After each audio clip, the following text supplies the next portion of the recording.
கிறிஸ்துவின் அன்பான சகோதர சகோதரிகளே, உங்கள் யாவரையும் நம்முடைய ஆண்டவர் இயேசு கிறிஸ்து நாமத்திலே வாழ்த்தி வரவேற்கிறேன். இந்த நாளிலே நம்முடைய செய்தியின் தலைப்பு கர்த்தருக்குள் எப்பொழுதும் சந்தோஷமாய் இருக்க என்ற ஒரு தலைப்பிலே நம்ம தேவனுடைய வார்த்தைகளை பார்க்க போகிறோம். கர்த்தருக்குள் எப்பொழுதும் சந்தோஷமாய் இருங்கள். பிலிப்பியர் 4ஆம் அதிகாரம் 4ஆம் வசனத்துல கர்த்தருக்குள் எப்பொழுதும் சந்தோஷமாயிருங்கள் சந்தோஷமாயிருங்கள் என்று மறுபடியும் சொல்லுகிறேன் என்று அங்கே என்னுடைய வார்த்தை சொல்லுகிறது. அதனால நாம் சந்தோஷமாக இருக்க வேண்டும். அதுவும் கர்த்தருக்குள் சந்தோஷமாக இருக்க வேண்டும். எப்பொழுதும் சந்தோஷமாக இருக்க வேண்டும் என்று தேவனுடைய வார்த்தை நமக்கு போதிக்கிறது. அப்போ நாம் சந்தோஷமாக இருக்க வேண்டியது ஒரு மிகவும் அவசியமான ஒரு காரியமாக இருக்கிறது. இப்படி இன்றைக்கு கிறிஸ்தவ உலகத்தில் கர்த்தருக்குள்ள எப்பவும் சந்தோஷமாக இருக்கிற ஜனங்கள் மிகவும் கம்மியாக குறைவாக இருக்கிறார்கள். அதனால நம்ம இன்றைக்கு கர்த்தருக்குள் சந்தோஷமாய் இருப்பது என்றால் எப்படி என்பதை குறித்தும் எப்பொழுதும் சந்தோஷமாய் இருப்பது எப்படி என்றும் ஆண்டவர் இயேசு கிறிஸ்து கொடுக்கிற சமாதானம் அது எப்படிப்பட்ட சமாதானம் என்பது குறித்தும் இந்த நாளிலே நாம் தியானிக்க போகிறோம். இன்று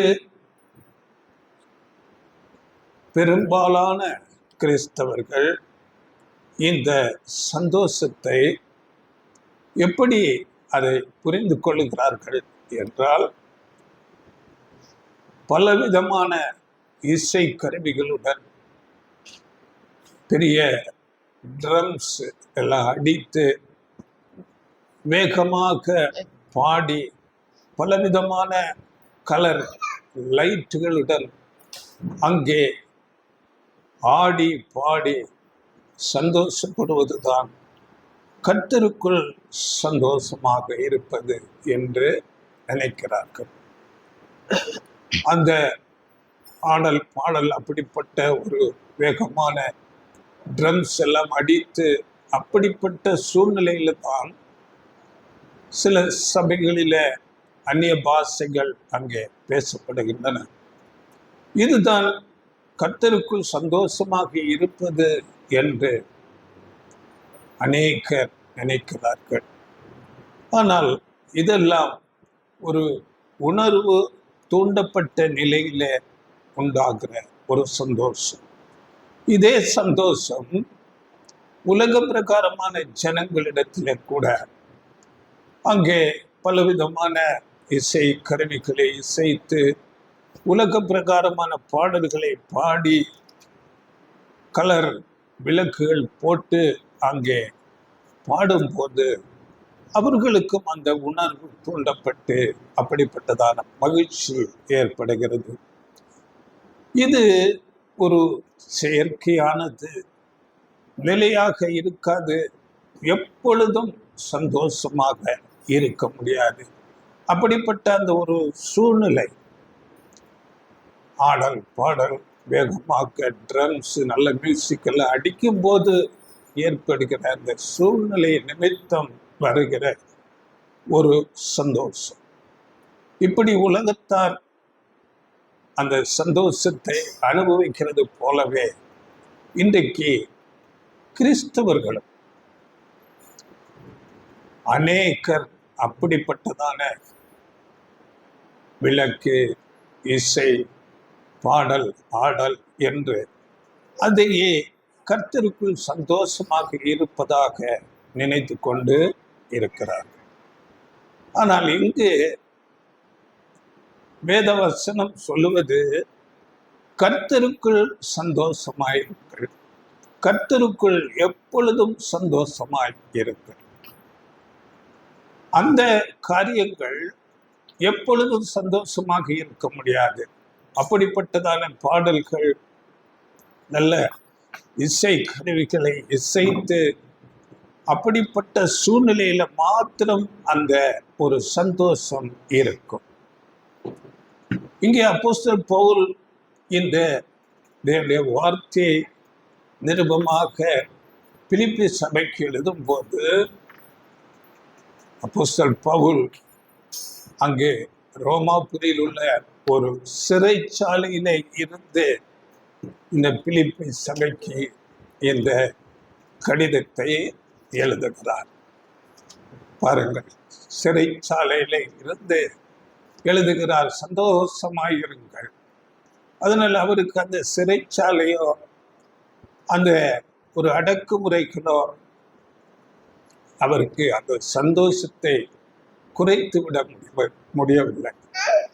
அவர் அந்த சூழ்நிலையிலும் சந்தோஷமாக இருக்கிறார். இதைத்தான் சபைக்கு எழுதுகிறார். அந்த சூழ்நிலை, அந்த காலம், அந்த நாட்கள் எப்படி இருந்தது என்றால், நீரோ என்ற ஒரு அரசன் கிறிஸ்தவர்களை பலவிதமாக துன்பப்படுத்தி கொண்டு அவர்களை பிடித்து கட்டுவித்து சிறைச்சாலையிலே அடைப்பது, பசியோடு இருக்கிற சிங்கங்களுக்கு இந்த கிறிஸ்தவர்களை இரையாக்குவது, இன்னும் தனது விருந்து சாலையில தீப்பந்தங்களாக எரியும்படியாக உயிரோடே அவர்களை கம்பத்திலே கட்டி வைத்து அவர்களை கொளுத்தி எரித்து அப்படியாக மகிழ்ச்சி கொள்ளுகிற ஒரு பயங்கரமான சூழ்நிலையாக இருக்கிறது. இப்படிப்பட்ட ஒரு ஆபத்துக்குள்ளான பயங்கரமான சூழ்நிலையில அப்போஸ்தலர் பவுல் சொல்கிறார், நீங்கள் சந்தோஷமாய் இருங்கள், கர்த்தருக்குள் சந்தோஷமாய். எப்படி சந்தோஷமாய் இருக்க முடியும்? எப்படி அப்போஸ்தலர் பவுல் மூலமாக இப்படிப்பட்ட ஒரு கடிதம் எழுத முடியும் என்றார். இதற்கு அந்த நிருபத்திலே அதன் பதிலாக சில வார்த்தைகளை அங்கே குறிப்பிட்டு காண்பிக்கிறார். அதை படியுங்கள். பிலிப்பியருக்கு எழுதின அந்த நிருபத்தில் 2ஆம் அதிகாரம் 6-11 வசனங்கள். 6-11. அவர் தேவனுடைய ரூபமாய் இருந்தும் தேவனுக்கு சமமாய் இருப்பதை கொள்ளையாடின பொருளாக எண்ணாமல் தம்மைத்தாமே வெறுமையாக்கி அடிமையின் ரூபம் எடுத்து மனுஷர் சாயலானார். அவர் மனுஷ ரூபமாய் காணப்பட்டு மரண பரியந்தம், அதாவது சிலுவையின் மரண பரியந்தமும் கீழ்ப்படிந்தவராகி தம்மைத்தாமே தாழ்த்தினார். ஆதலால் தேவன் எல்லாவற்றிற்கும் மேலாக அவரை உயர்த்தி இயேசுவின் நாமத்தில் வானோர் பூதலத்தோர் பூமியின் கீழானோருடைய முழங்கால் யாவும் முடங்கும்படிக்கும் பிதாவாகிய தேவனுக்கு மகிமையாக இயேசு கிறிஸ்து கர்த்தர் என்று நாவுகள் யாவும் அறிக்கை பண்ணும்படிக்கும் எல்லா நாமத்திற்கும் மேலான நாமத்தை அவருக்கு தந்தருளினார். இங்கு ஆண்டவர் இயேசு கிறிஸ்துவின் அந்த சிலுவை பாடு மரணங்களை அங்கே சுட்டி காட்டி அவர் எப்படியெல்லாம் தேவனுக்கு தம்மை தாழ்த்தி மரணம் வரை கீழ்ப்படிந்தார் என்று அங்கே காண்பித்து, அப்படிப்பட்டதான ஒரு காரிருளான அந்த வேலையையும் தேவன் அதை எடுத்துக்கொண்டு அதையும் நன்மையாக மாற்றக்கூடியவர் என்று இங்கே அறிவிக்கிறார்.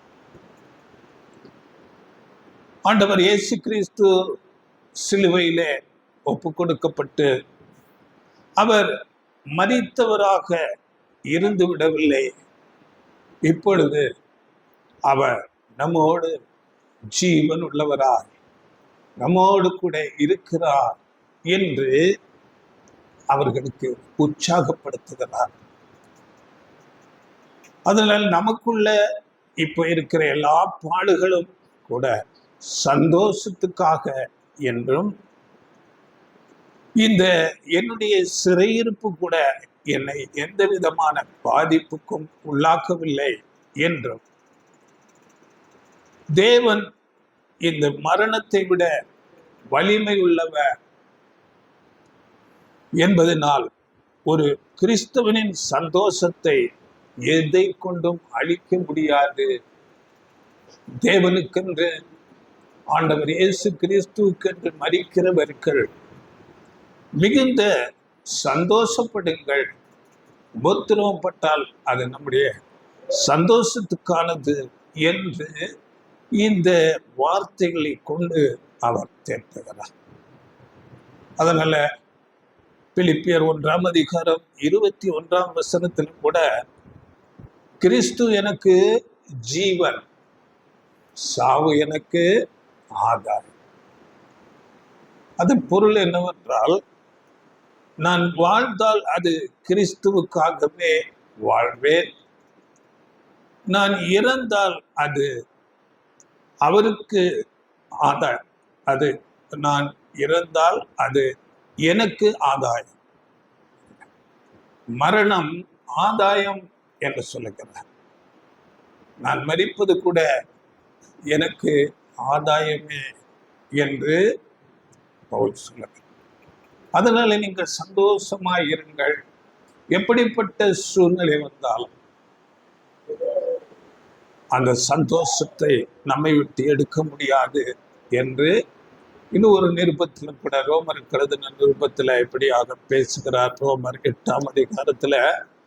8:36 நாம் படிக்கும் போது சில வசனங்களை படியுங்கள். கிறிஸ்துவின் அன்பை விட்டு நம்மை பிரிப்பவன் யார்? உபத்திரவமோ, வியாகுலமோ, துன்பமோ, பசியோ, நிர்வாணமோ, நாசமோசமோ, பட்டயமோ, இவை எல்லாவற்றிலேயும் நாம் நம்மில் அன்பு கூறுகிறவராலே முற்றும் ஜெயம் கொள்கிறவர்களாய் இருக்கிறோமே.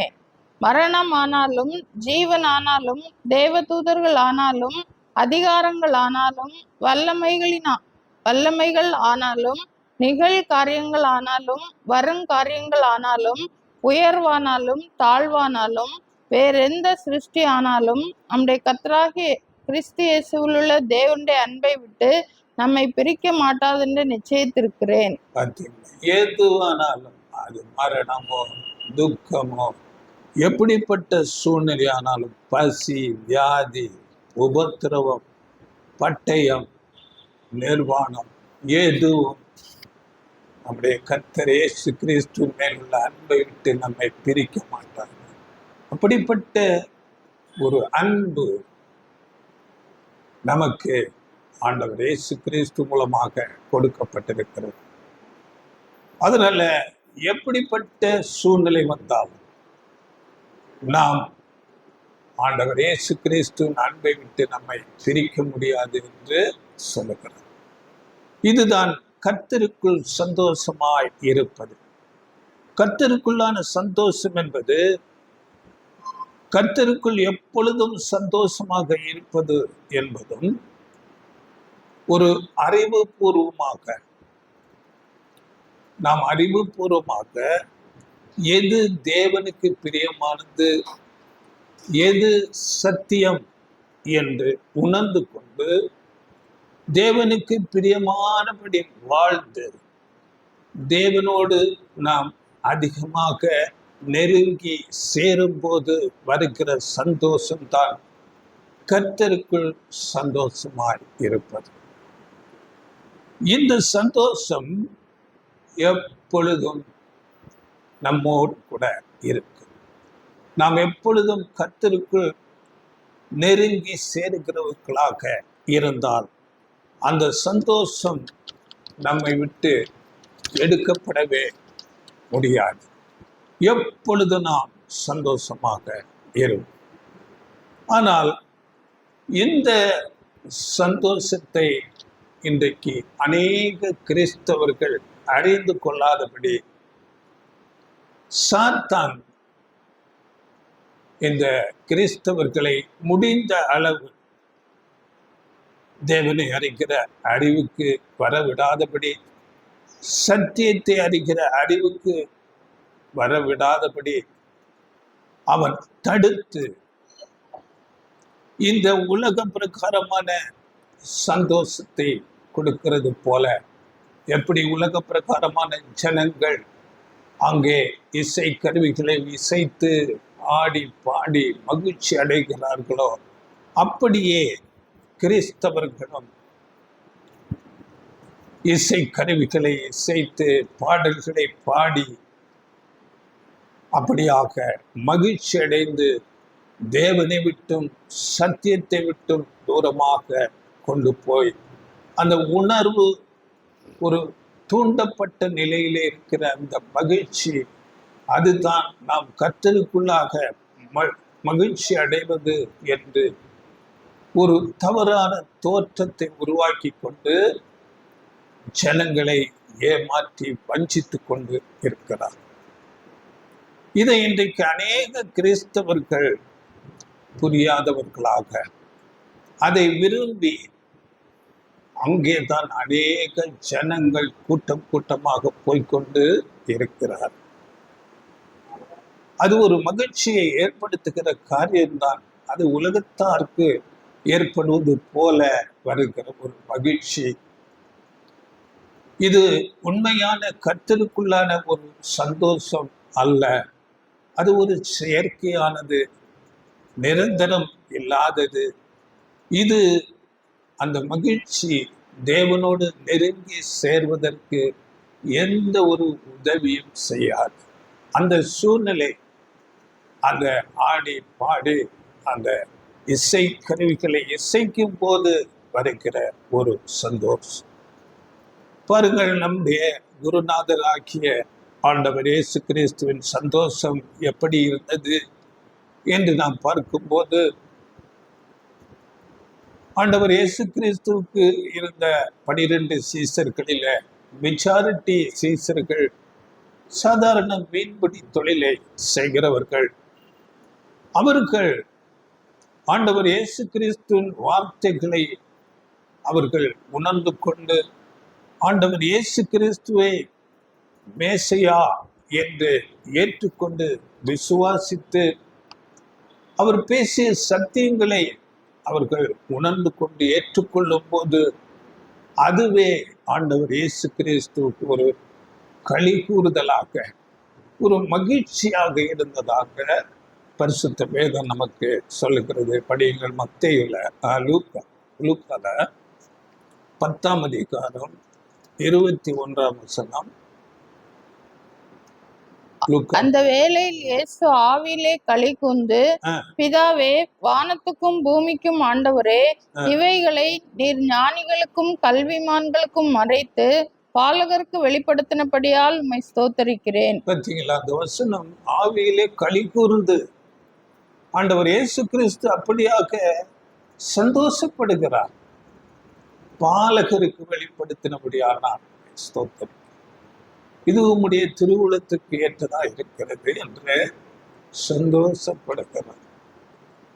இதுதான் உண்மையான சந்தோஷமாக இருக்கிறது. அப்படியே அப்போஸ்தலன் பவுல் பிலிப்பிய சபையாருக்கு அங்கே ஒரு சந்தோஷத்தை குறித்து எழுதும் போது, அவர்களுடைய விசுவாசம், அவர்களுடைய ஒரு பலியின் ஜீவியம், பலியின் அர்ப்பணிப்பின் ஊழியம், இவைகளை குறித்து சந்தோஷப்படுவதாக எழுதுகிறார். படியுங்கள். பிலிப்பியர் 2ஆம் அதிகாரம் 17-18. மேலும் உங்கள் விசுவாசமாகிய பலியின் மேலும் ஊழியத்தின் மேலும் நான் வார்க்கப்பட்டு போனாலும் நான் மகிழ்ந்து உங்கள் அனைவரோடும் கூட சந்தோஷப்படுவேன். இது நிமித்தம் நீங்களும் மகிழ்ந்து என்னோட கூட சந்தோஷப்படுங்கள். பார்த்தீங்களா? அந்த பலியின் ஊழியத்திலே நான் சந்தோஷப்படுகிறேன். நீங்கள் செய்கிற அந்த பலி, அந்த ஊழியம், அர்ப்பணிப்பு, விசுவாசம், தேவனுக்கென்று காட்டுகிற அந்த பலியின் ஜீவியம், இவைகளிலே நான் சந்தோஷப்படுகிறேன். அப்படி செய்து என்னை நீங்கள் சந்தோஷப்படுத்துங்கள் என்று பவுல் இங்கே எழுதுகிறார். அதனால நாமும் இப்படிப்பட்ட சந்தோஷத்தை விரும்புகிறவர்களாக இருக்க வேண்டும். ஆண்டவர் இயேசு கிறிஸ்துவை அறிகிற அறிவிலும், பிதாவாகிய தேவனை அறிகிற அறிவிலும், சத்தியத்தை அறிகிற அறிவிலும், அவருடைய வார்த்தைகளுக்கு கீழ்ப்படுகிற அந்த கீழ்ப்படிதலிலும், அவருடைய நாமத்துக்காக நாம் செய்கிற அர்ப்பணிப்பின் ஊழியத்திலும் நாம் மகிழ்ந்து சந்தோஷப்படுகிறவர்களாக இருக்க வேண்டும். இதுதான் உண்மையான சந்தோஷமாக இருக்கிறது. பாருங்கள், நம்மை இந்த உலகத்திலிருந்து, இந்த பாவம் நிறைந்த உலகத்திலிருந்து பிரித்து எடுத்து தம்முடைய குமாரனாகிய ஆண்டவர் இயேசு கிறிஸ்துவின் ஈடு பலி புண்ணியத்தினாலே நம்மை விலைக்கிரயம் கொடுத்து நம்மை வாங்கி, ஆண்டவர் இயேசு கிறிஸ்துவில் அந்த விலையேறப்பட்ட மாசில்லாத இரத்தத்தினாலே நம்மை கழுவி பரிசுத்தப்படுத்தி தேவனோடு நம்மை ஒரு உடன்படிக்கை செய்து தேவனுடைய அநேக ரட்சிப்பின் திட்டம் குறித்த அநேக சத்தியங்களை நமக்கு போதித்து தம்முடைய பரிசுத்த ஆவியை தந்து இன்னும் அநேக சத்தியங்களை போதித்து அவருடைய குணாம்சத்திலே ஒவ்வொரு நாளும் வளரும்படியாக நமக்கு ஒரு நல்ல ஒரு சூழ்நிலையை உருவாக்கி தந்திருக்கிறார். இதனால நாம் உலக காரியங்கள், பாவங்கள் எல்லாவற்றிலும் இருந்து விடுவிக்கப்பட்டு வரப்போகிற தேவனுடைய ராஜ்யத்திலே பங்கு கொள்ளும்படியாக நம்மை இப்பொழுது ஆயத்தப்படுத்தி கொண்டு இருக்கிறார். இதை குறித்து நாம் சந்தோஷப்பட வேண்டும். அவருடைய மேலான சத்தியங்கள் நமக்கு கொடுக்கப்பட்டிருக்கிறது.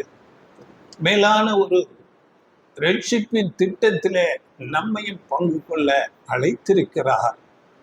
அவர் தம்முடைய பரிசுத்த ஆவியை நமக்கு தந்து அனுதினம் நம்மை பாவங்களுக்கு விலக்கி, நம்மை போதித்து, நம்மை உணர்த்தி, ஒவ்வொரு நாளும் தம்முடைய வாழ்க்கைகளிலே கிறிஸ்துவின் அந்த அடிச்சுவடுகளிலே நடக்கும்படியாக நம்மை உணர்த்தி நம்மை நடத்துகிறார்.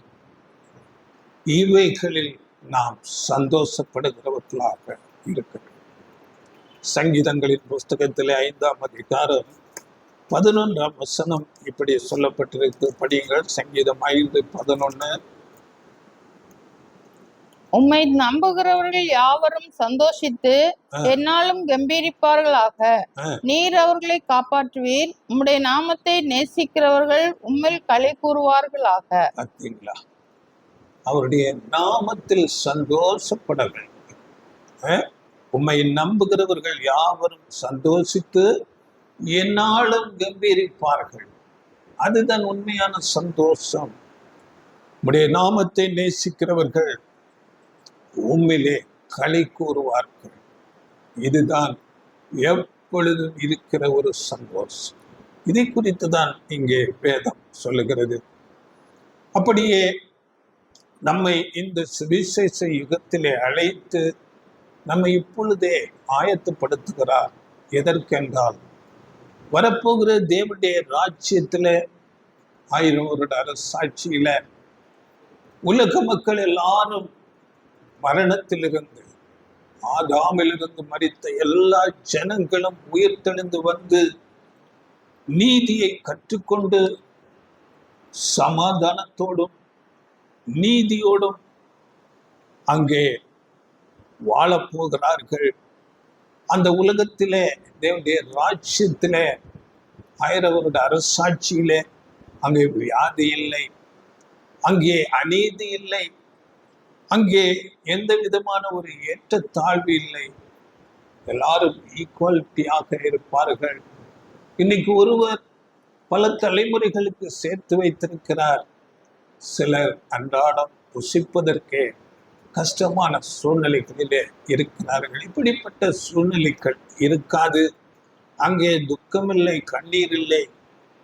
இவையெல்லாம் இல்லாமல் போகிற ஒரு காலம் வருகிறது. அதற்காக தேவன் இப்பொழுதே நம்மை அழைத்து அந்த ஒரு ராஜ்யத்திலே பங்கு கொள்ள நம்மை தகுதியுள்ளவர்களாக்குகிறார். இதை குறித்து நாம் சந்தோஷப்பட வேண்டும். இதை குறித்து வேதத்திலே அநேக இடங்களிலே தீர்க்கதரிசிகள் மூலமாக பேசுகிறார். இதை குறித்து அநேகர் அறியாமல் இருக்கிறார்கள். நாம் இதை குறித்து பல நேரங்களிலே பேசி இருக்கிறோம். நீங்கள் படித்துக் கொள்ளுங்கள். மீகா தீர்க்க தரிசன புஸ்தகத்திலே 4ஆம் அதிகாரம் 1-5 வசனங்கள், அப்படியே ஏசாயா 2ஆம் அதிகாரம் 2-4 வசனங்கள். எல்லாரும் அந்த ராஜ்யத்துக்கு ஓடி வந்து அங்கே சத்தியத்தை கற்றுக்கொள்வார்கள் என்று அந்த வேதம் வசனம் சொல்லுகிறது.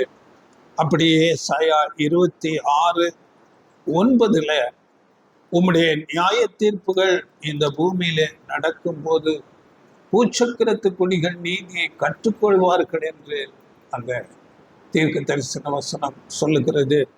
அப்படியே சங்கீதம் 22:27 பூமியின் குடிகள் எல்லாம் நினைவு கூர்ந்து கர்த்தரிடத்திலே திரும்பும் என்று அந்த வேத வாக்கியம் சொல்லுகிறது.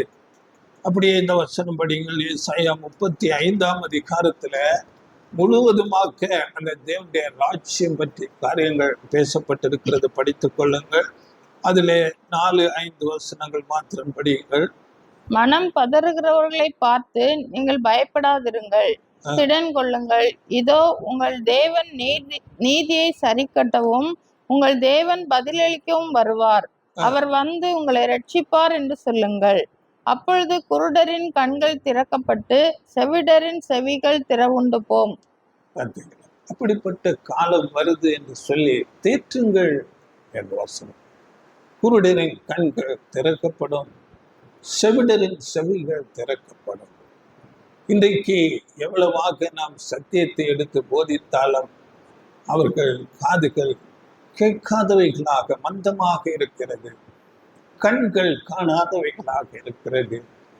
ஆனால் அந்த நாட்களில் கண்கள் திறக்கப்படும், காதுகள் கேட்க. அப்படியே ஏசாயா 25:9 இவருடைய ரட்சிப்பினால் களி கூர்ந்து மகிழுவோம் என்று அங்கே பேசப்படும். அது கூட படியுங்கள். ஏசாயா அக்காலத்திலே இதோ இவரே நம்முடைய தேவன், இவருக்காக காத்திருந்தோம், இவர் நம்மை ரட்சிப்பார். இவரே கர்த்தர், இவருக்காக காத்திருந்தோம், இவருடைய ரட்சிப்பினால் களி கூர்ந்து மகிழ்வோம் என்று சொல்லப்படும். இவரே கர்த்தர், இவருக்காக காத்திருந்தோம், இவருடைய ரட்சிப்பினால் நாம் களி கூறும். அப்படிப்பட்ட காலங்கள் வருகிறதா இருக்கிறது.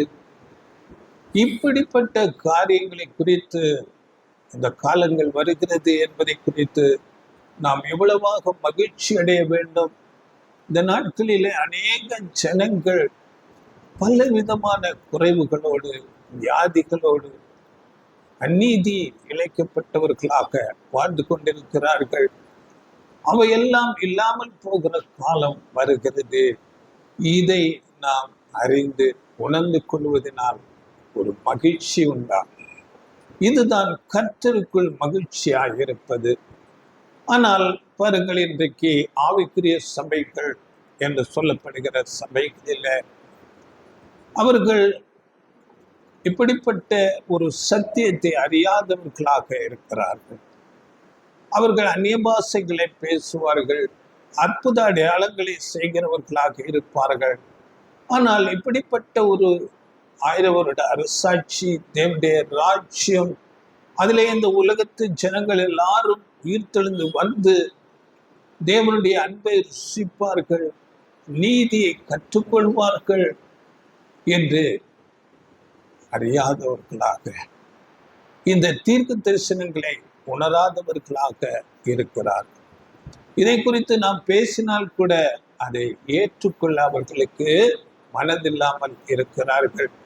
அப்படி என்றால் அவர்கள் பெற்றிருக்கிற அந்த ஆவி, அது உண்மையான பரிசுத்த ஆவியா என்றால் நிச்சயமாக அது பரிசுத்த ஆவி இல்லை.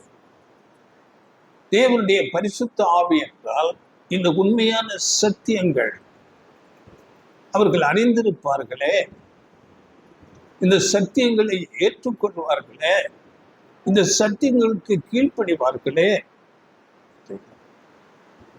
ஆனால் அவர்களால் ஏற்றுக்கொள்வதற்கு மனதில்லை.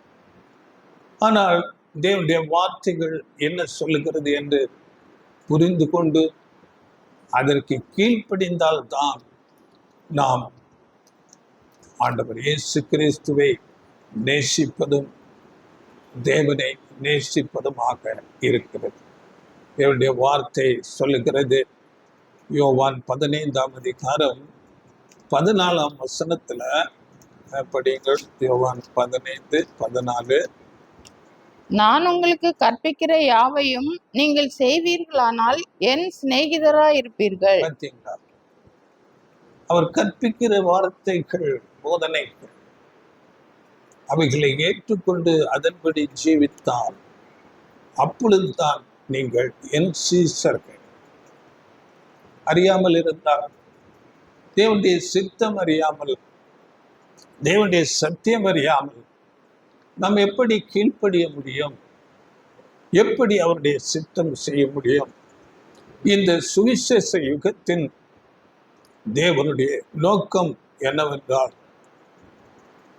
ஆண்டவர் இயேசு கிறிஸ்துவை ஏற்றுக்கொண்டு அவர் போதித்த வார்த்தைகளை கேட்டு உணர்ந்து கொண்டு அதன்படியே நடந்து ஆண்டவர் இயேசு கிறிஸ்துவை தலையாக கொண்டு இந்த சரீர வகுப்பார் முற்றிலும் தங்களை தாழ்த்தி அந்த தலையாகிய இயேசு என்ன சொல்லுகிறாரோ அப்படியே கீழ்ப்படிந்து அவருடைய அடிச்சுவடுகளிலே நடந்து அவருடைய குணாம்சங்கள் அவருடைய சாயலுக்கு ஒப்பாக மாற வேண்டும்.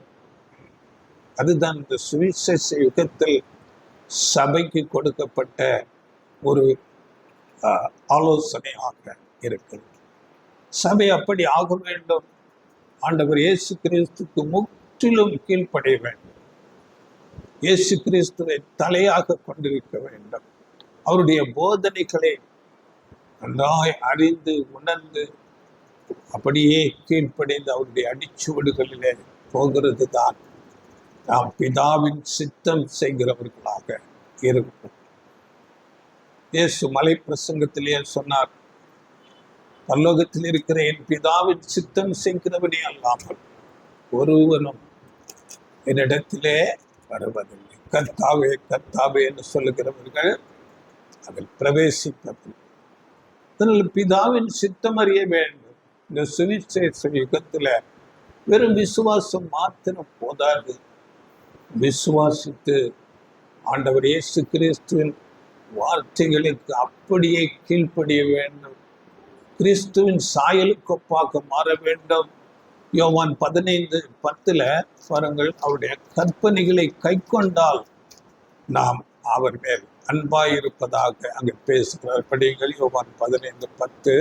நான் என் பிதாவின் கற்பனைகளை கைக்கொண்டு அவருடைய அன்பிலே நிலைத்திருக்கிறது போல நீங்களும் என் கற்பனைகளை கை கொண்டிருந்தால் என்னுடைய அன்பிலே நிலைத்திருப்பீர்கள். நீங்களும் என்னுடைய கற்பனைகளை கை கொண்டிருந்தால், வெறு விசுவாசம் மாத்திரமல்ல, ஆண்டவர் இயேசு விசுவாசித்து அவர் போதித்த கற்பனைகளை கை கொண்டு அவருடைய அடிச்சுவடுகளிலே நாம் நடக்க வேண்டும். கை கொண்டிருந்தால், நாம் கை கொண்டிருந்தால் என்னுடைய அன்பிலே நிலைத்திருப்பீர்கள். இதற்கு மாறாக நாம் ஆண்டவர் இயேசு கிறிஸ்துவை கற்பனையும் அறியாமல் அதற்கு கீழ்ப்படியாமல் இப்படியாக வேகமாக அந்த கை தட்டி பாடி ஆர்ப்பரித்து இசைக்கருவிகளுடன் அங்கே உற்சாகமாக பாடுவதிலே மகிழ்ச்சி அடைவதிலே அங்கே என்ன பிரயோஜனம் இருக்கிறது? பார்த்தீங்களா? இதிலே தேவன் பிரியமாய் இருப்பாரா என்றால் இல்லை. சாத்தான் இப்படி என்று அநேகரை சத்தியத்தை அறியாதபடி வஞ்சித்து இப்படி ஆடி பாடி இந்த மகிழ்ச்சி அடைவதிலே குதிப்பதிலே அங்கே ஒரு மகிழ்ச்சி அடைந்தவர்களாக, அதுதான் பரிசுத்தாவினால் கிடைப்பது என்று அவர்கள் நினைக்கும் விதமாக சத்துருவாகிய சாத்தான் அவர்களை வஞ்சித்து அப்படியாக வைத்துக் கொண்டு இருந்தார். சத்தியத்தை விட்டு விலக்கி கொண்டு போய் கொண்டிருக்கிறார். இப்படியே இன்றைக்கு பெரிய சபைகள், பாரம்பரிய சபைகள் என்று சொல்லப்படுகிற பெரிய பெரிய சபைகளிலே கூட அநேக அங்கே சடங்காச்சாரங்கள், பாரம்பரியங்கள் வைத்துக்கொண்டு அதிலே சந்தோஷப்படுகிறவர்களாக இருக்கிறார். ஆனால் சத்தியம் அங்கே இருக்காது. அப்படிப்பட்டவர்களை சாத்தான் வெகு சுலபமாக வஞ்சித்து அவர்களை தேவனை விட்டு தூரமாக, சத்தியத்தை விட்டு தூரமாக கொண்டு போய்விடும். நாம் சத்தியத்தை அறிகிற அறிவு எவ்வளவு மிகுந்த அவசியமானது என்பதை குறித்து புஸ்தகர் பவுல் 2 தீமோத்தேயுல சொல்லும் போது பாருங்கள், சத்திய அறிவை குறித்து 2 தீமோத்தேயு 3ஆம் அதிகாரம் 16-17 வசனங்கள் படியுங்கள். வேத வாக்கியங்கள் எல்லாம் தேவ ஆவியினால் அருளப்பட்டிருக்கிறது. தேவனுடைய மனுஷன் தேறினவனாகவும் எந்த நற்கிரியையும் செய்ய தகுதியுள்ளவனாகவும் இருக்கும்படியாக அவைகள் உபதேசத்துக்கும், கடிந்து கொள்ளுதலுக்கும், சீர்திருத்தலுக்கும், நீதியை படிப்பிக்குதலுக்கும் பிரயோஜனம் உள்ளவைகளா இருக்கிறது.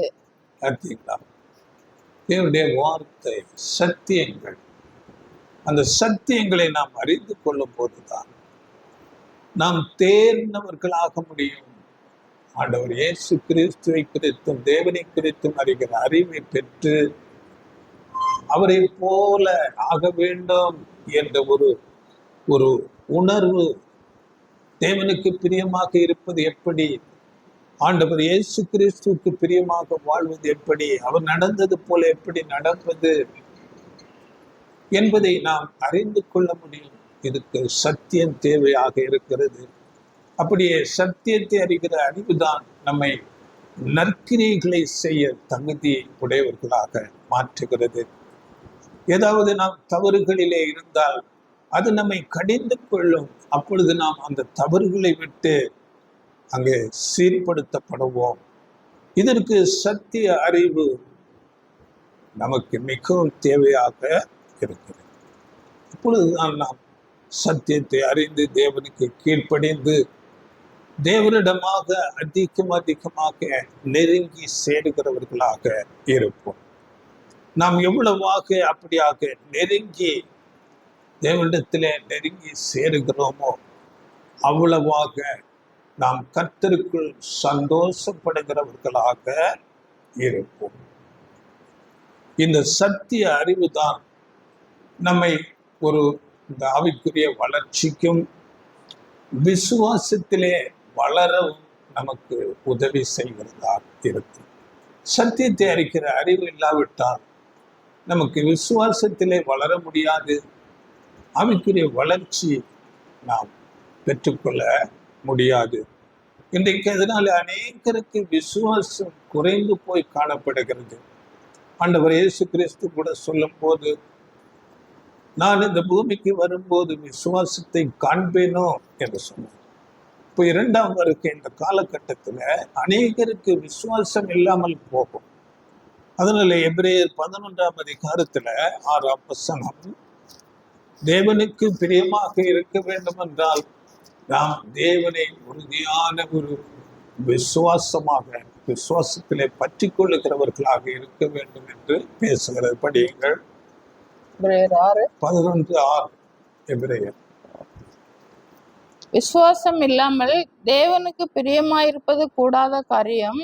ஏனென்றால் தேவனிடத்தில் சேருகிறவன் அவர் உண்டென்றும் அவர் தம்மை தேடுகிறவர்களுக்கு பலன் அளிக்கிறவர் என்றும் விசுவாசிக்க வேண்டும். பார்த்தீங்களா? விசுவாசம் தான் தேவனுக்கு பிரியமாக இருக்க முடியும். அப்போ நாம் வேதத்தை அறிகிற அறிவு, சத்தியத்தை அறிகிற அறிவு எவ்வளவு முக்கியம். அந்த சத்தியத்தை அறிகிற அறிவு தான் நம்மை விசுவாசத்திலே பெருக செய்யும். விசுவாசம் இல்லாமல் தேவனுக்கு பிரியமாயிருப்பது கூடாத காரியம். அதனால விசுவாசத்துல உறுதியாக இல்லாமல் போகும்போது பாருங்கள், நம்முடைய இந்த ஆவிக்குரிய ஓட்டத்திலே, அர்ப்பணிப்பின் ஓட்டத்திலே அநேக சோதனைகள், அநேக சூழ்நிலைகளில நாம் போக வேண்டியது இருக்கும். அப்பொழுது அந்த அர்ப்பணிப்பின் ஓட்டத்திலே நாம் நிலைத்து நிற்கக்கூடாதவர்களாக, இடறுகிறவர்களாக போய்விடுவோம். தொடர்ச்சியாக அந்த அர்ப்பணிப்பின் ஓட்டத்திலே ஓட முடியாதவர்களாக போய்விடும். பல கிறிஸ்தவர்கள் அப்படியாக ஒரு மகிழ்ச்சி இல்லாமல் போவதற்கு காரணம், இடறுகிறவர்களாக போவதற்கு காரணம், இந்த உலகத்திலே பலவிதமான உலக கவலைகள், பயம். நம்முடைய எதிர்காலம் எப்படி இருக்குமோ, நம்முடைய பிள்ளைகளுடைய நிலை எப்படியோ, இப்படிப்பட்ட பயம். இதற்கு காரணம் இந்த விசுவாச குறை. சத்தியத்தை அறிக்கிற அறிவு இருக்கும்போதுதான் நாம் விசுவாசத்திலே தேர்ந்தவர்களாக இருக்கும். அப்பொழுதுதான் நாம் தேவனுடைய வல்லமை, அவருடைய அன்பு, ஆண்டவர் இயேசு கிறிஸ்துவின் அன்பு எல்லாவற்றையும் நாம் நன்றாக அறிந்து உணர்ந்து கொள்ள முடியும். ஒரு விசுவாசத்திலே உறுதி அடைகிறவர்களாக இருக்க முடியும். பாருங்கள், ஆண்டவர் இயேசு கிறிஸ்து கூட சீசர்களிடத்தில் அநேக இடங்களிலே நீங்கள் பயப்படாதிருங்கள் என்று பேசுவார். அப்படி பேசுகிறார் என்றால் இந்த ஆவிக்குரிய ஓட்டத்தில் பயப்படுகிற காரியங்கள் வரும் என்று, அதனால்தான் நீங்கள் பயப்படாதிருங்கள் என்று சொல்லுகிறார். ஒரு வசனம் படிங்க, மத்தேயுல 10ஆம் அதிகாரம் 28ஆம் வசனம். ஆத்மாவை கொல்ல வல்லவர்களாய் இராமல் சரீரத்தை மாத்திரம் கொல்லுகிறவர்களுக்கு நீங்கள் பயப்பட வேண்டாம். ஆத்மாவையும் சரீரத்தையும் நரகத்திலே அழிக்க வல்லவருக்கே பயப்படுங்கள். பார்த்தீங்களா? பயப்பட வேண்டாம். இந்த சரீரத்தை கொல்லுகிறவர்களுக்கு நீங்கள் பயப்பட வேண்டாம். ஏனென்றால் நாம் சத்தியத்து நிமித்தமோ இல்லாவிட்டால் தேவனுடைய நாமத்துக்கு சாட்சியாக நிற்கும் போது சாத்தான் மூலமாக அநேக தீமைகள், உபத்திரவங்கள் வரலாம். அப்போஸ்தலர்கள் அப்படியாக அநேக உபத்திரவங்களை அடைந்தார்கள். ஆண்டவர் இயேசு கிறிஸ்து அப்படியாக நமக்கு முன்னோடின பரிசுத்தவான்கள் அநேக உபத்திரவங்களுக்குள்ளாக போனார்கள். அதற்காக பயப்படாது. அப்படிப்பட்ட உபத்திரவங்கள் வந்தால் அதை நீங்கள் மிகுந்த சந்தோஷமாக எண்ணிக்கொள்ளுங்கள் என்று மலை பிரசங்கத்தில் மத்தேயு 5:11-12 அங்கே பேசுகிறார். உங்களை துன்பப்படுத்த நீங்கள் சந்தோஷப்படுங்கள், உங்களுக்கு விரோதமாக பேசினால் நீங்கள் மகிழ்ந்து களி கூறுங்கள், பரலோகத்திலே உங்கள் பலன் மிகுதியாக இருக்கும். அதனால் நீங்கள் அதை குறித்து கவலைப்படாதீர்கள், பயப்படாதிருங்கள் என்று சொல்கிறார். யாருக்கு பயப்பட வேண்டும்? ஆத்மாவையும் சரீரத்தையும் அழிக்க தேவன் ஒருவரே, அவருக்கே பயப்பட வேண்டும். அவரே நம்மை முற்றிலும் இல்லாமல் ஆக்க முடியும். அவர் ஒருவருக்கே நாம் பயப்பட வேண்டும். அதனால நீங்கள் பயப்படாதிருங்கள் என்று சொல்லுகிறார். அப்படியே அவரை பின்பற்றுகிற ஆண்டவர் இயேசு கிறிஸ்து உண்மையாய் பின்பற்றுகிற தேவனுடைய பிள்ளைகளுக்கு அநேக வாக்குத்தத்தங்களை கொடுத்திருக்கிறார். அங்கே அப்போஸ்தலர்களை, கிறிஸ்துவின் அப்போஸ்தலர் சீசர்களை ஊழியத்துக்கு கடைசியாக அனுப்பும் போது கூட ஆண்டவர் இயேசு கிறிஸ்து உயிர்த்தெழுந்து நீங்கள் உலகம் முழுவதும் சாட்சியாக பிரசங்கிங்கள் என்று சொல்லும் போது கூட உலகத்தின் முடிவு பரியந்தம் நான் உங்களோடு கூட இருக்கிறேன் என்று வாக்கு பண்ணார். அப்படி அவர்களோடு கூட இருந்தார். இன்றைக்கும் உலக முடிவு நாட்களில் இருக்கிற நம்மோடு கூட இருக்கிறார். அப்படியே எபிரேயர்ல நான் உன்னை விட்டு விலகுவதும் இல்லை, உன்னை கைவிடுவதும் இல்லை என்று வாக்கு பண்ணியிருக்கிறார். இப்படி அவருடைய வாக்குத்தத்தங்கள் நமக்கு கொடுக்கப்பட்டிருக்கிறது. அவர் வார்த்தையில் உண்மை உள்ளது. அவர் நம்மோடு கூட இருப்பார். அதனால் நீங்கள் பயப்படாதிருங்கள். நம்முடைய ஒவ்வொரு சின்ன சின்ன காரியங்களான அவர் நம்மை பார்க்கிறார். இப்ப நீங்கள் 10ஆம் அதிகாரத்துல மத்திய 10ஆம் அதிகாரத்துல 29 படியுங்கள் 31 வரையிலும். மத்தேயு 10:29-31. ஒரு காசுக்கு 2 அடைக்கலான் குருவிகளை விற்கிறார்கள் அல்லவா? ஆயினும் உங்கள் பிதாவின் சித்தம் இல்லாமல் அவைகளில் ஒன்றாகிலும் தரையிலே விழாது. உங்கள் தலையிலுள்ள மயிரெல்லாம் எண்ணப்பட்டிருக்கிறது. ஆதலால் பயப்படாதிருங்கள். அநேகம் அடைக்கலான் குருவிகளை பார்க்கிலும் நீங்கள் விசேஷித்தவர்களாய் இருக்கிறீர்கள். மனுஷர் முன்பாக என்னை அறிக்கை பண்ணுகிறவன் எவனோ அவனை நானும் பரலோகத்தில் இருக்கிற என் பிதாவின் முன்பாக அறிக்கை பண்ணுவேன். பார்த்தீங்களா? பயப்படாதிருங்கள், பயப்படாதிருங்கள். உங்கள் தலையில் உள்ள மயிரெல்லாம் எண்ணம். 2 காசுக்கு 5 அடைக்கலான் குருவிகள் விற்கிறார்கள். அற்பமான ஒரு ஜீவன். அவைகளில் ஒன்றாகினும் பிதாவின் சித்தம் இல்லாமல் கீழே விழுவதில்லை. ஆண்டவர் இயேசு கிறிஸ்து பேசுகிறார். இயேசு பேசுகிறார் என்றால் தேவனுடைய வார்த்தை. அதனால் நீங்கள் பயப்படாதிருங்கள். மயிரெல்லாம் எண்ணப்பட்டிருக்கிறது. எப்படிப்பட்ட வார்த்தை! ஒரு அற்பமான சின்ன விஷயமானாலும் அதை தேவன் அறிகிறார். அதனால் நீங்கள் பயப்படாதிருங்கள். அப்படியே நீங்கள் கவலைப்பட வேண்டாம். எதிர்காலம் நம்முடைய பிள்ளைகள் இவர்களை குறித்து கவலைப்பட வேண்டாம் என்று ஆண்டவர் சொல்லுகிறார். மத்திய 6ஆம் அதிகாரத்துல 25 நீங்கள் படித்து பாருங்கள். அங்கே 25, 26 படியுங்க. ஆகையால் எண்ணத்தை உண்போம், எண்ணத்தை குடிப்போம் என்று உங்கள் ஜீவனுக்காகவும், எண்ணத்தை உடுப்போம் என்று உங்கள் சரீரத்துக்காகவும் கவலைப்படாதிருங்கள் என்று உங்களுக்கு சொல்லுகிறேன். ஆகாரத்தை பார்க்கிலும் ஜீவனும், உடையை பார்க்கிலும் சரீரமும் விசேஷித்தவைகள் அல்லவா? 26, 8:26. 6:26 எது படிக்கிறீங்க? 6:26 படிச்சீங்களா? இல்ல.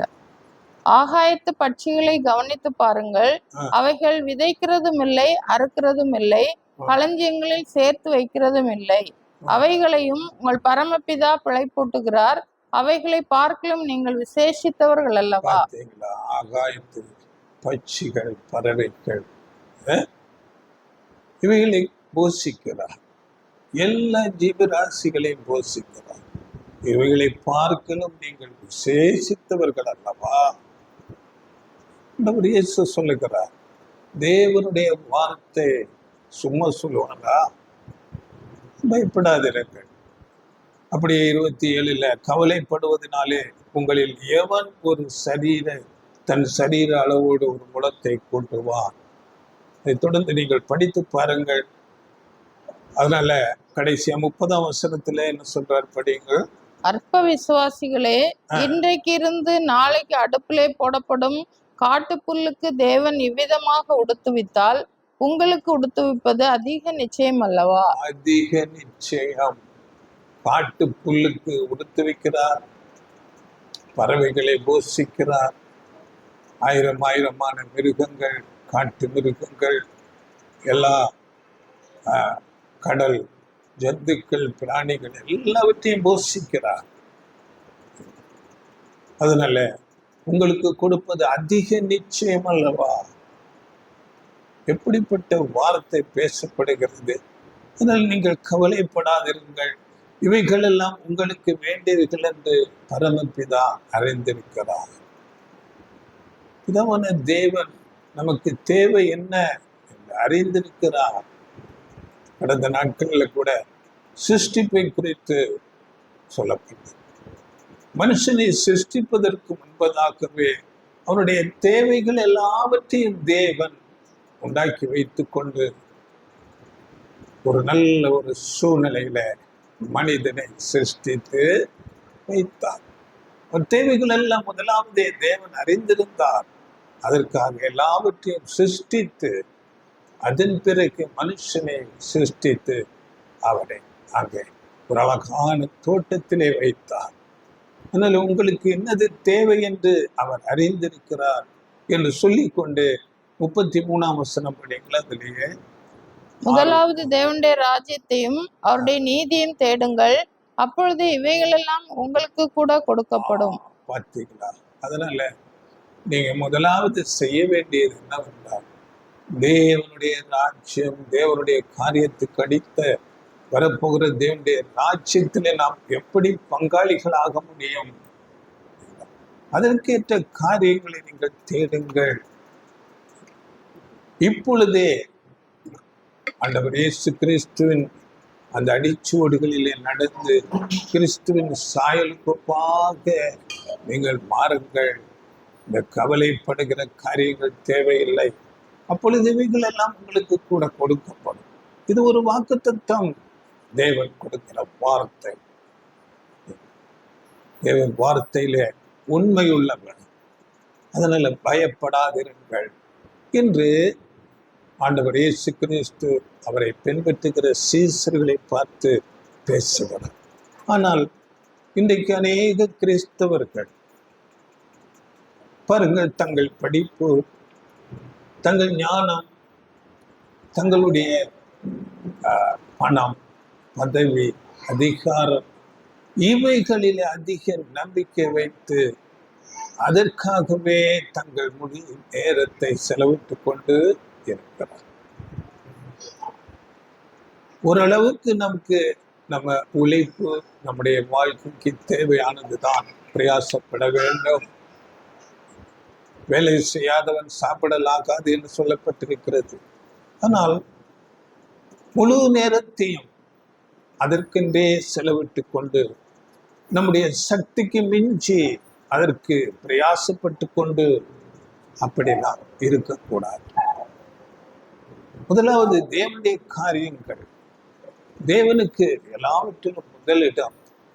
தேவனுடைய ஆராதனை காரியங்கள், தேவனை அவருடைய நாமத்துக்கு சாட்சியாக நிற்கிற காரியங்கள், இவைகளுக்கு நாம் முதலிடம் கொடுத்து அதன் பிறகு நம்முடைய காரியங்களை நாம் பார்த்து கொள்ள வேண்டும்.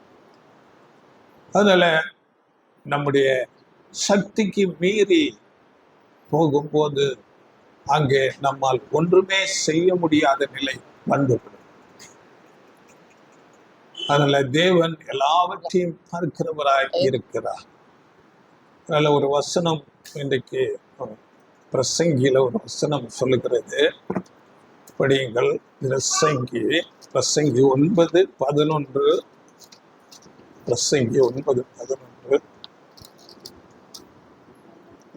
நான் திரும்பிக் கொண்டு சூரியனுக்கு கீழே கண்டதாவது, ஓடுகிறதற்கு வேகமுள்ளவர்களின் வேகமும் யுத்தத்திற்கு சௌரியவான்களின் சௌரியமும் போதாது, பிழைப்பிற்கு ஞானமுள்ளவர்களின் ஞானமும் போதாது, ஐஸ்வர்யம் அடைகிறதற்கு புத்திமான்களின் புத்தியும் போதாது, தயவு அடைகிறதற்கு வித்துவான்களின் அறிவும் போதாது, அவர்கள் எல்லாருக்கும் சமயமும் தேவ செயலும் நேரிட வேண்டும். தயவும் எனது அவர்களுக்கு சமயமும் தேவ செயலும் நேரிட வேண்டும். இங்க சொல்லும்போது ஓட்டப்பந்தயத்தில் விரைவாக ஓடுவது வெற்றியை பெற்றுக் கொள்வோம் என்றல்ல, வலிமை உடையவர்கள் தான் போரில் வெற்றி அடையலாம் என்று இல்லை. ஞானம் உள்ளவர்கள் அவர்களுக்குத்தான் வேலை கிடைக்கும் என்பதில்லை. அறிவுள்ளவரே செல்வம் சேர்ப்பார் என்று இல்லை. திறமையுடையவரே பதவியில் உயர்வார் என்று இல்லை. எவருக்கும் வேலையும் தேவ செயலும் செம்மையாய் அமையும், அவர்கள் தான் ஜெயிப்பார்கள். தேவ செயலும் வேலை, அந்த டைம், நேரம் அமையும். அது தேவனை சார்ந்து இருக்கும் போது அந்த வேலை எல்லாமே சரியாக அமைந்துவிடும். நாம் இது பழைய ஏற்பாட்டு பரிசுத்தவான்களிலே அநேகரை பார்க்கிறோம். தாவீது தேவனோடு இருக்கும் போது அவருக்கெல்லாம் வெற்றியாக நடந்தது. கர்த்தர் அவனோடு இருந்தார், எல்லாவற்றிலும் வெற்றி, யுத்தங்களிலே வெற்றி. அதே நேரம் அங்கே தேவனுக்கு கீழ்ப்படியாமல் போகும்போது அங்கே தோல்வி வருகிறது. அப்படியே சவுல், தாவீதுக்கு முன்னோடின சவுல் நல்ல ஒரு உதாரணமாக தேவனுக்கு கீழ்ப்பட்டிருக்கிறது வரையிலும் அவருடைய காரியங்கள் ஜெயமாக இருந்தது. தேவனை விட்டு தூரமாக போகும்போது அவர் பெரிய தோல்வி பெற்றவராக, தேவனுடைய மனுஷனை அங்கே சாமுவேல் அவரை சந்திக்காதவராக, தேவனுடைய எந்த ஆலோசனையும் அவருக்கு கிடைக்காமல் அப்படியாக தோல்வி தோல்வி தோல்வி, கடைசியாக யுத்தத்தில் அவர் தற்கொலை செய்து கொண்டு அங்கே சாகும்படியான சூழ்நிலை. அதனால தேவனுடைய ஒரு நடத்துதல், அவருடைய இரக்கம், அவருடைய கிருபை, ஒத்தாசைகள் இல்லாமல் நாம் ஜெயம் பெறவே முடியாது. அதனால 12ஆம் வசனம் அதிலே, தன் காலத்தை மனுஷன் அறியான், மச்சங்கள் கொடிய வலையில் அகப்படுவது போலவும் குருவிகள் கண்ணியில் பிடிபடுவது போலவும் மனுபுத்திரர் பொல்லாத காலத்திலே சடுதியில் தங்களுக்கு நேரிடும் ஆபத்தில் அகப்படுவார்கள். பார்த்தீங்களா? மனுபுத்திரர் சடுதியில் ஆபத்துல, குருவி கண்ணியில பிடிபடுவது போல, மீன்கள் வலையிலே மாட்டிக்கொள்வது போல சடுதியா வார்த்தை, தேவனுடைய வார்த்தைகள். அதனால தேவனுடைய வார்த்தை என்ன சொல்லுகிறதோ அதன்படியே நடக்க வேண்டும். தேவனுடைய காரியங்களுக்கு அதிக கவனம், அதிக முக்கியத்துவம் முதலிடம் நாம் கொடுக்க வேண்டும். அதன் பிறகு தேவ சித்தத்தின்படி தேவன் சகலத்தை நம்மை நடத்துவார். நீதிமொழிகள் புஸ்தகத்துல 21:31 குதிரை யுத்த நாளுக்கு ஆயத்தமாக்கப்படும், ஜெயமோ கர்த்தரால். குதிரைகள் நல்ல ஆயத்தம் பண்ணுவார்கள் யுத்தத்துக்கு என்று, ஆனால் ஜெயம் கர்த்தரால் தான் வரும். தேவ கிருபை இல்லாவிட்டால் அங்கே ஜெயம் வராது. அதனால தாவீது நமக்கு தெரிய ஆடுகளை மேய்த்து கொண்டிருந்தவர். அவர் சொல்லும் போது சங்கீதங்களின் புஸ்தகத்துல பாருங்கள் 56:4 படியுங்கள். தேவனை முன்னிட்டு அவருடைய வார்த்தையை புகழுவேன், தேவனை நம்பியிருக்கிறேன், நான் பயப்படேன், மாம்சமானவன் எனக்கு என்ன செய்வான். பார்த்தீங்களா? தேவனை முன்னிட்டு அவருடைய ஜெயம் பெற்ற வாழ்க்கைக்கு காரணமே தேவனை முன்னிட்டு அவருடைய வார்த்தையை புகழுவேன் என்றால், அவருடைய வார்த்தைக்கு நான் அப்படியே கீழ்ப்படிவேன், அப்படியே என்னை தாழ்த்துவேன்.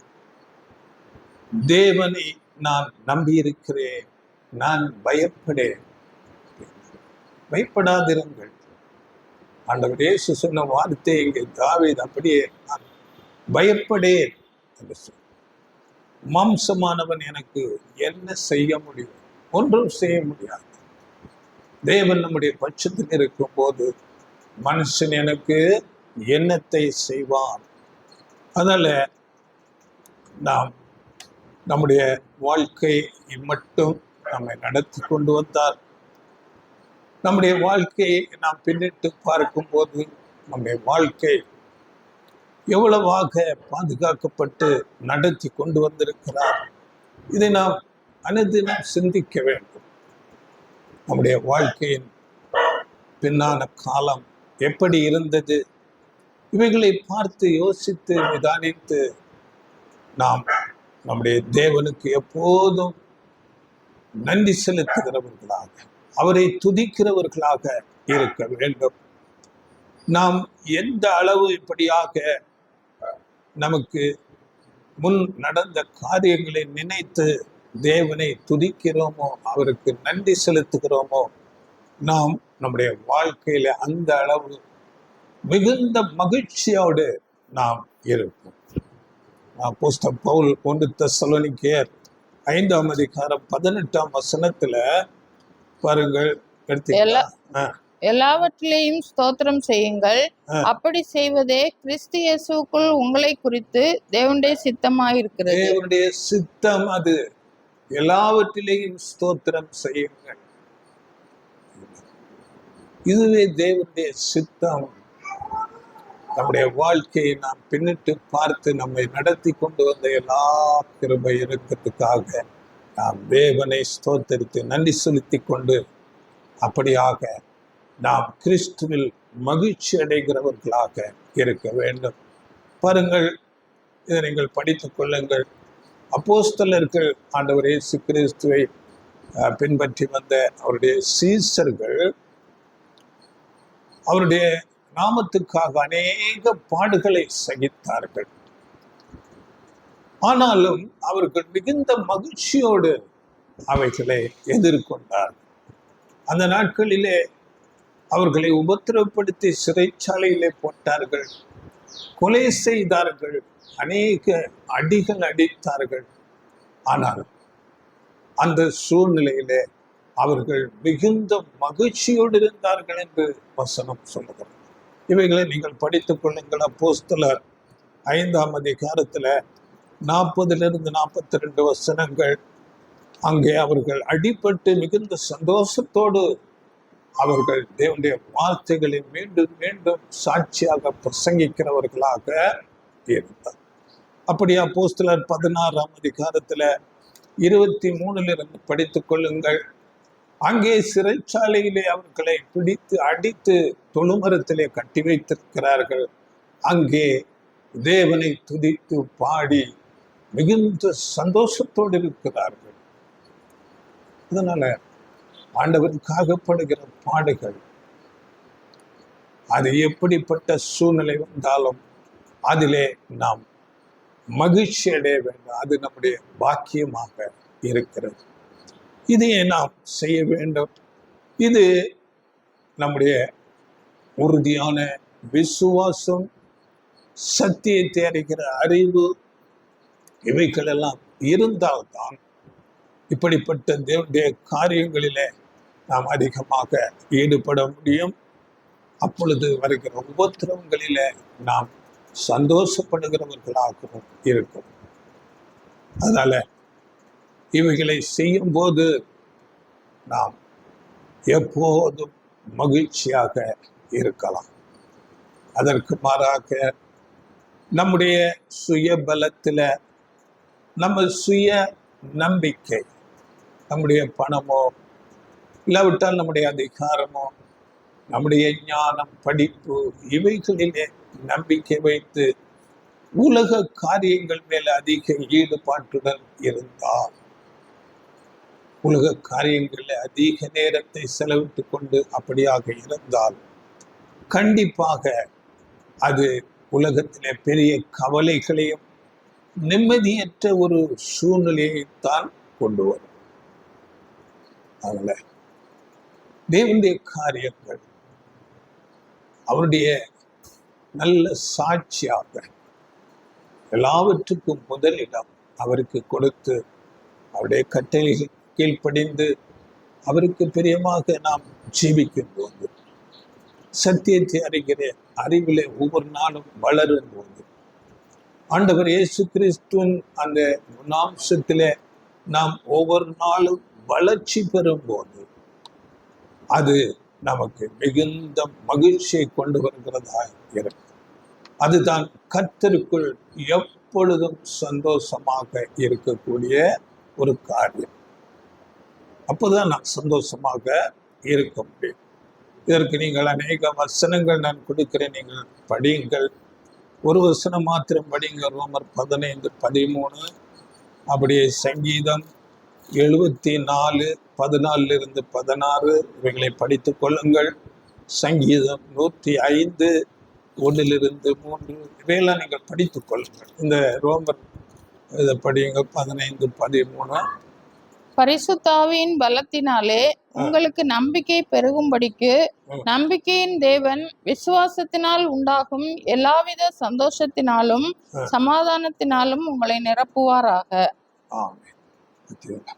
கர்த்தருக்குள் எப்பொழுதும் சந்தோஷமாய் சந்தோஷமாயிருங்கள் என்று மறுபடியும் கர்த்தருக்கு சந்தோஷமாய் இருப்பது, அவருக்கு பிரியமானதை செய்து அவருடைய வழியிலே நடந்து அவருக்கு நாம் நம்மை தாழ்த்தி கீழ்ப்படிவது, அவருக்கு சாட்சியாக வாழ்வது, தீமைகளுக்கு விலக்குவது, அவரை உறுதியாய் பற்றிக் கொள்வது, விசுவாசத்திலே உறுதி காண்பிப்பது, அவைக்குரிய காரியங்களிலே ஒவ்வொரு நாளும் நாம் வளர்ச்சி அடைவது, கிறிஸ்துவின் சாயலுக்கொப்பாக ஒவ்வொரு நாளும் நாம் மாறிக்கொண்டே இருக்க வேண்டும். அப்பொழுது நம்மில் அந்த மகிழ்ச்சி இருக்கும். கர்த்தருக்குள் எப்பொழுது நாம் மகிழ்ச்சியாக இருக்கும். வார்த்தைகள் மூலம் ஆண்டவர் உங்களை ஆசீர்வதிப்பாராக. God bless you. Amen.